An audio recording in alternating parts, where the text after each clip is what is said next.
नमस्कार, मैं आशा त्रिपाठी शुक्ला हिंदी लर्नर्स के यूट्यूब चैनल पर आपका स्वागत करते हैं। 16 साल से कम उम्र के जो बच्चे हैं उनकी कोचिंग हो गई है बंद। ये गाइडलाइंस आ गई है, परंतु इस पर बहुत ही कंफ्यूजन है और अब ये कंफ्यूजन हम आपका दूर करेंगे अपनी इस वीडियो में। और साथ ही साथ आपको यह भी बताएंगे कि अब जो कोचिंग सेंटर्स हैं उनकी मनमानी नहीं चलेगी, क्योंकि गवर्नमेंट ने उनके लिए गाइडलाइंस ला दिए हैं जो कि कोचिंग सेंटर्स को रेगुलेट करेगी। यानी कि न्यू जो कोचिंग गाइडलाइंस है उसकी अपडेट आ गई है। उस कोचिंग गाइडलाइंस में क्या क्या है, वीडियो को लास्ट तक देखते रहिएगा, हम आपको पूरी जानकारी देंगे। ये जो गाइडलाइंस है यानी कि जो जनवरी 2024 में जो गाइडलाइंस आई है गवर्नमेंट की, यह कोचिंग सेंटर्स के लिए लाई गई है। क्योंकि क्या होता था, बच्चे अब उस पर बहुत ही ज़्यादा बर्डन आ गया है। तो ये जो गाइडलाइंस है ये 11 पन्नों की जो गाइडलाइन है और इसमें ए टू जेड सारी बातें बताई गई हैं कि कोचिंग सेंटर्स की इसमें पूरी जानकारी दी गई है कि कौन से संस्थान कोचिंग सेंटर के अंतर्गत आएंगे। क्या जो आपका छोटा बच्चा ट्यूशन पढ़ने जाता था, क्या वह अब जा पाएगा या फिर नहीं जा पाएगा। 16 साल से कम उम्र के बच्चों की कोचिंग बंद, ये तो आपने न्यूज में कई बार सुना होगा। अभी 2-3 दिन से ये न्यूज लगातार बनती जा रही है। इसके साथ ही साथ लेकिन क्या आपको पता है कि जो आपके छोटे बच्चे बगल में ट्यूशन पढ़ने जाते थे, क्या वह जा पाएंगे या नहीं। या फिर जो बच्चे 7th 8th 9th 10th में पढ़ते हैं तो क्या वह कोचिंग पढ़ पाएंगे या नहीं। तो आपको बता दें कि बिल्कुल पढ़ पाएंगे। ये गाइडलाइंस उन पर लागू नहीं होती है जहां पर 50 से कम बच्चे हैं। जिस संस्थान में, जिस कोचिंग सेंटर में 50 से ज़्यादा बच्चे हैं, उन पर यह गाइडलाइन लागू हो रही है। इसके साथ ही साथ अभी तक गार्जियन बहुत परेशान रहते थे कि वो कहीं पर भी ट्यूशन पढ़ाने जा रहे हैं अपने बच्चे को या कोचिंग पढ़ा रहे हैं और उनके बच्चे को समझ में नहीं आया। 2 महीने बाद वह बच्चा कोचिंग छोड़ दिया, लेकिन कोचिंग वालों ने पूरी फीस साल भर की ले ली। अब वह कोचिंग वाले फीस वापस नहीं कर रहे हैं। तो ऐसे में आपके पास शिकायत करने के लिए कोई ऑप्शन नहीं बचता था, परंतु अब ऐसा नहीं होगा।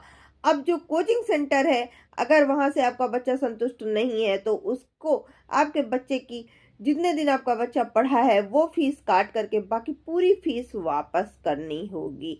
इसी प्रकार की पूरी अपडेट के लिए आप वीडियो को लास्ट तक देखिए और वीडियो को ज़्यादा से ज़्यादा शेयर कीजिए।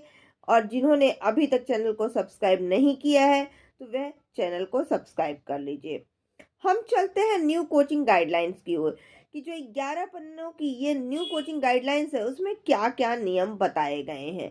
सबसे पहले ये गाइडलाइंस बनाई गई है एक अथॉरिटी के लिए, एक रेगुलेटरी बॉडी तैयार करने के लिए, जिससे कि जो कोचिंग सेंटर है उन पर लगाम लगाई जा सके, उनसे जो है नियमों का पालन कराया जा सके। क्योंकि अभी तक आप देखते हैं कि कोई भी कहीं पर भी कोचिंग सेंटर खोल लेता है, कहीं पर भी कोचिंग चलाने लगता है, उसकी क्वालिफिकेशन क्या है क्या नहीं है उससे किसी को फर्क नहीं पड़ता है।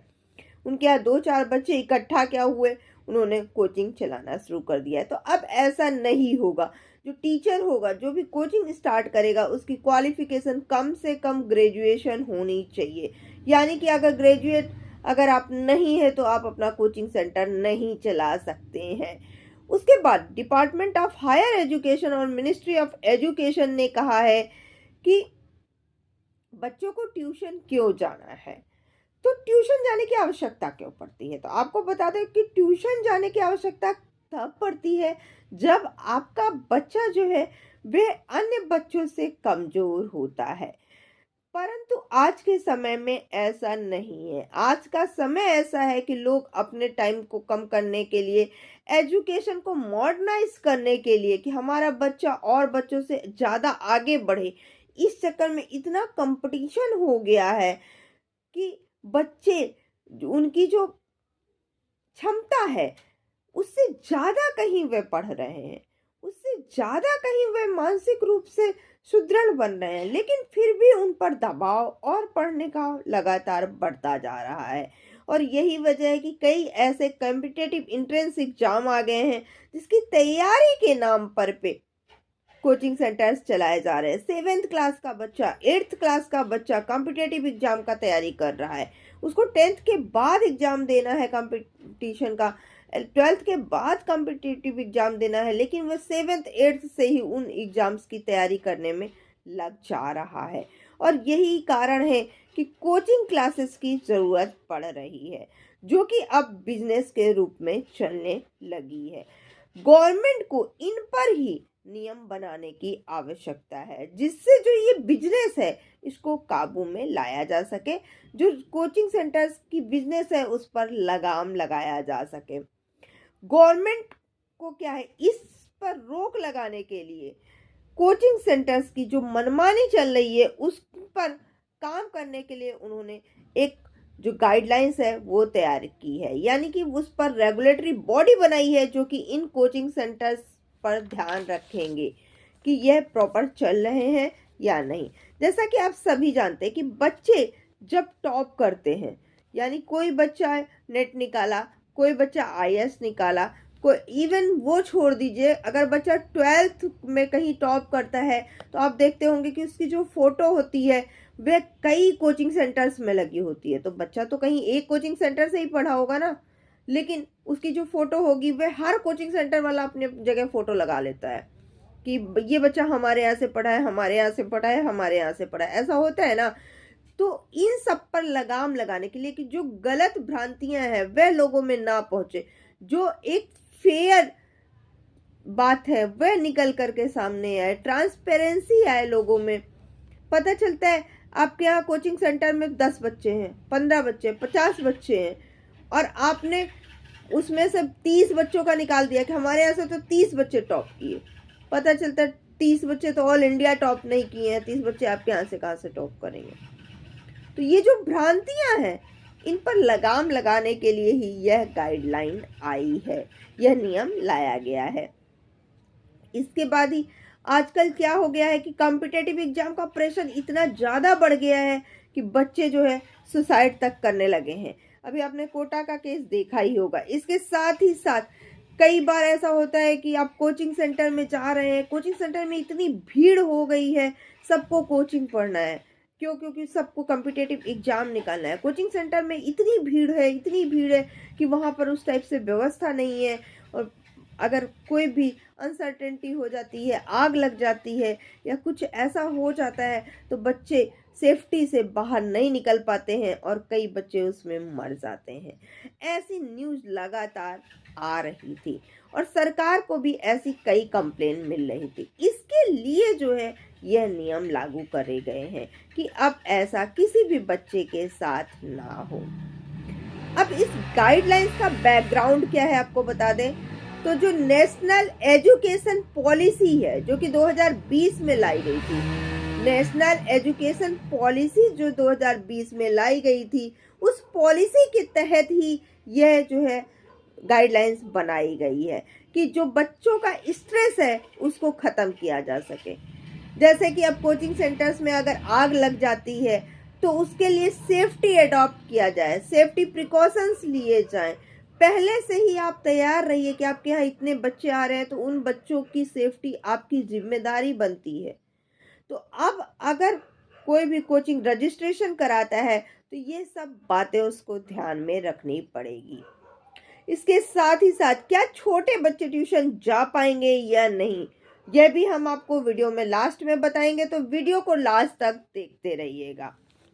अब आ जाते हैं कि इस कोचिंग जो गाइडलाइन थी, जो नया रेगुलेशन लाया गया है, जो गाइडलाइन लाई गई, इसका ऑब्जेक्टिव क्या था? तो इसका ऑब्जेक्टिव था कि जो कोचिंग सेंटर है उस पर रेगुलेशन लाना, जिससे कि पेरेंट्स जो हैं वो फंसे नहीं। कई बार ऐसा होता है कि पेरेंट्स क्या करते हैं, कोचिंग का कई नाम सुन लिया, कोचिंग बहुत बड़ी कोचिंग है, उसमें ले जाके अपने बच्चे का एडमिशन करा दिया। एडमिशन कराने के बाद पता चलता है कि जैसा हमने सुना था ऐसा बिल्कुल भी नहीं है, यह कोचिंग प्रॉपर रूप से काम नहीं करती है, ये बच्चे को सुबह 4 बजे बुला रही है, रात में 9 बजे 10 बजे बच्चों को छोड़ रही है, टॉयलेट की व्यवस्था नहीं है, सेफ्टी नहीं पॉइंट नहीं है, बच्चे को जो टीचर्स हैं वो अच्छे से पढ़ा नहीं रहे हैं। ऐसे में फिर पेरेंट्स परेशान हो जाते हैं, उनकी फीस भी वापस नहीं हो पाती है और बच्चे को उन्हें वहाँ भेजना भी मजबूरी हो जाती है।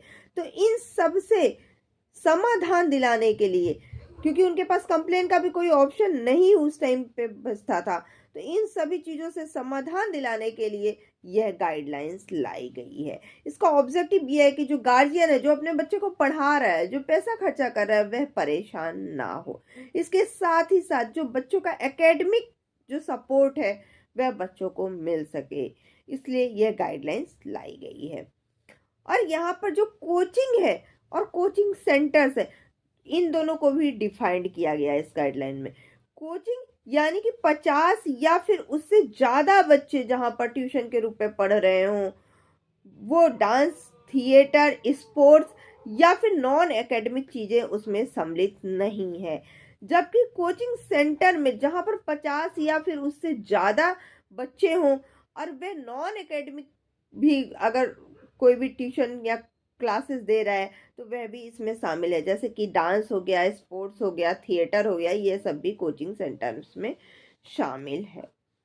उसके बाद इन सबको जो है, जो कोचिंग है या कोचिंग सेंटर्स है, उनको रजिस्ट्रेशन कराना आवश्यक होगा। बिना रजिस्ट्रेशन के आप कोचिंग नहीं पढ़ा सकते हैं। परंतु जहां पर 50 से कम बच्चे हैं उनको कोचिंग का रजिस्ट्रेशन कराना आवश्यक नहीं है। यानी कि जो आपके छोटे बच्चे हैं, जो बगल में गली में मोहल्ले में ट्यूशन पढ़ने जाते थे, वे अभी भी ट्यूशन पढ़ने जा पाएंगे। इसके साथ ही साथ जो बच्चे हैं उनके बैठने की प्रॉपर व्यवस्था होनी चाहिए कोचिंग में। यानी कि पर स्टूडेंट, अगर एक स्टूडेंट है तो उसके लिए 1 स्क्वायर एरिया रिजर्व होना चाहिए। यानी कि 100 स्टूडेंट अगर आपकी कोचिंग में है तो आपकी कोचिंग कम से कम 100 स्क्वायर एरिया की होनी चाहिए, इससे कम की नहीं होनी चाहिए। साथ ही साथ कोचिंग में गर्ल्स और बॉयज के लिए अलग अलग टॉयलेट होना चाहिए।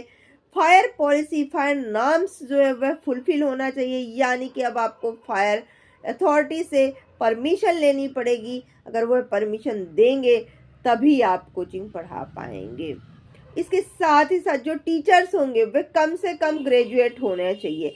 ऐसा नहीं है कि प्रबंधक ने कोचिंग खोल लिया, आपके पास जगह पड़ी थी तो आपने कोचिंग खोल लिया और वहाँ पर आप 12th वाले बच्चे को बुला लिए और एक आध जो है ग्रेजुएशन वाले को बुला लिए और 8-10 लोग मिलकर के कोचिंग चला दिए। अब ऐसा नहीं चलेगा, सारे टीचर्स आपको कम से कम ग्रेजुएट होना चाहिए।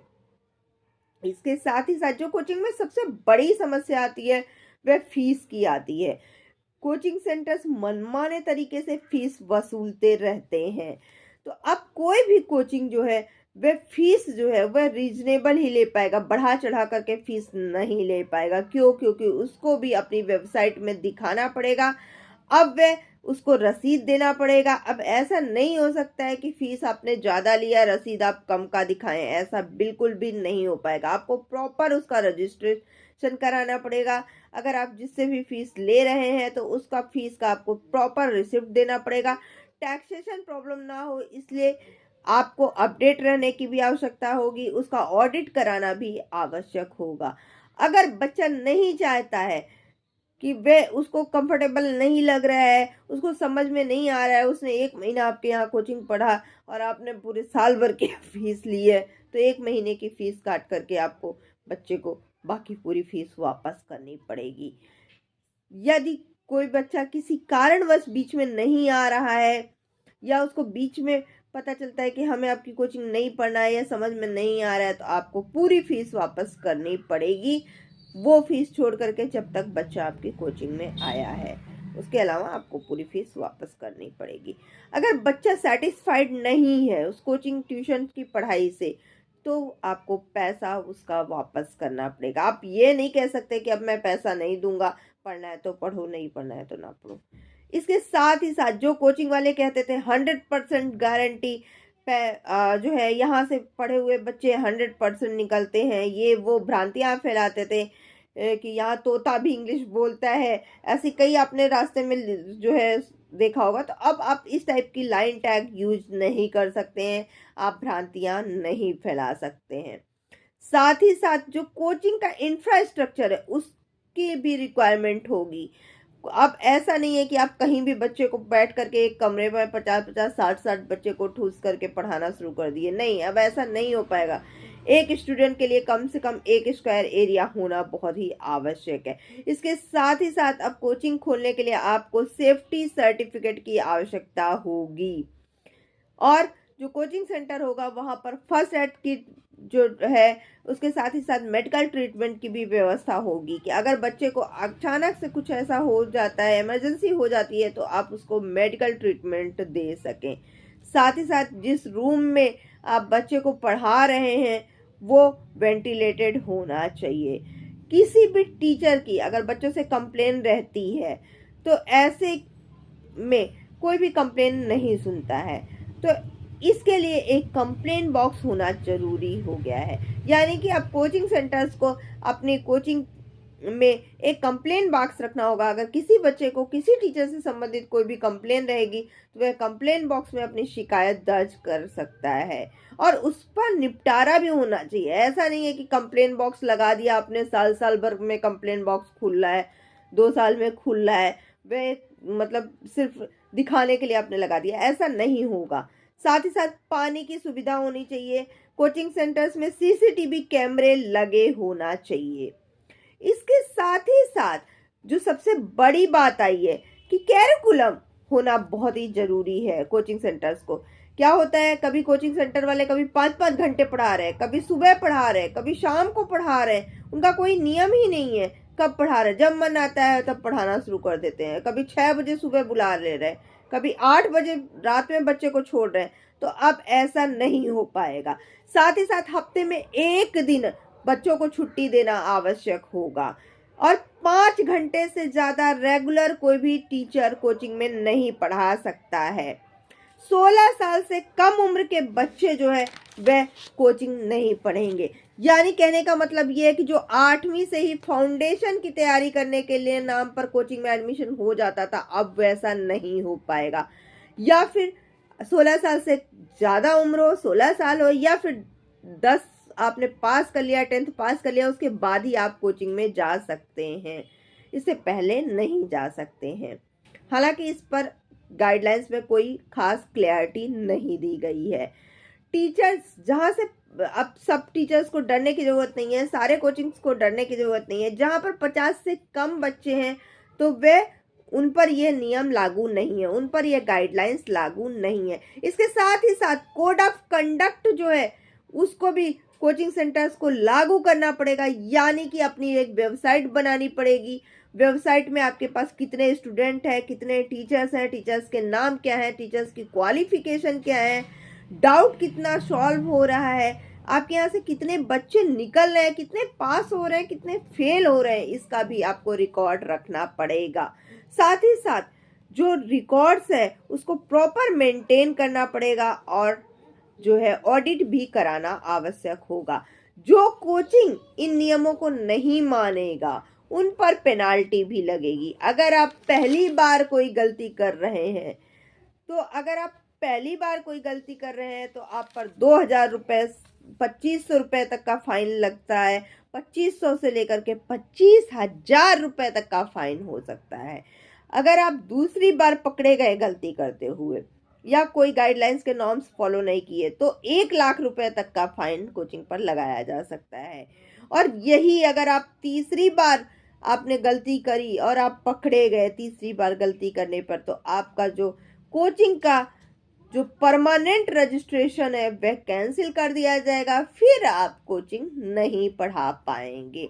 तो ये थी जो गाइडलाइंस है कोचिंग से रिलेटेड उसकी पूरी जानकारी। आपको वीडियो कैसी लगी जरूर बताइएगा। वीडियो को ज़्यादा से ज़्यादा शेयर कीजिएगा। जिन्होंने वीडियो को पूरी देखी है उनको बहुत बहुत धन्यवाद। वीडियो को शेयर कीजिएगा। वीडियो को अगर आपको पसंद आ रहा होगा तो प्लीज़ लाइक कर दीजिएगा, ज़्यादा से ज़्यादा शेयर कीजिएगा। और जिन्होंने अभी तक चैनल को सब्सक्राइब नहीं किया है तो प्लीज़ चैनल को सब्सक्राइब कर लीजिए। और जिनके पास छोटे बच्चे हैं और जो सोच रहे हैं कि 16 साल से कम उम्र के बच्चे को अब कोचिंग नहीं भेजा जा सकता है, गार्जियन को भी जेल हो जाएगी, तो आप निश्चिंत रहें, आपको कोई पेनाल्टी नहीं लगेगी, कोई जेल नहीं होगी। यह जो है 50 से ज़्यादा बच्चे जहाँ पर हैं उन पर यह लागू हो रहा है। वीडियो को ज़्यादा से ज़्यादा शेयर करें। धन्यवाद।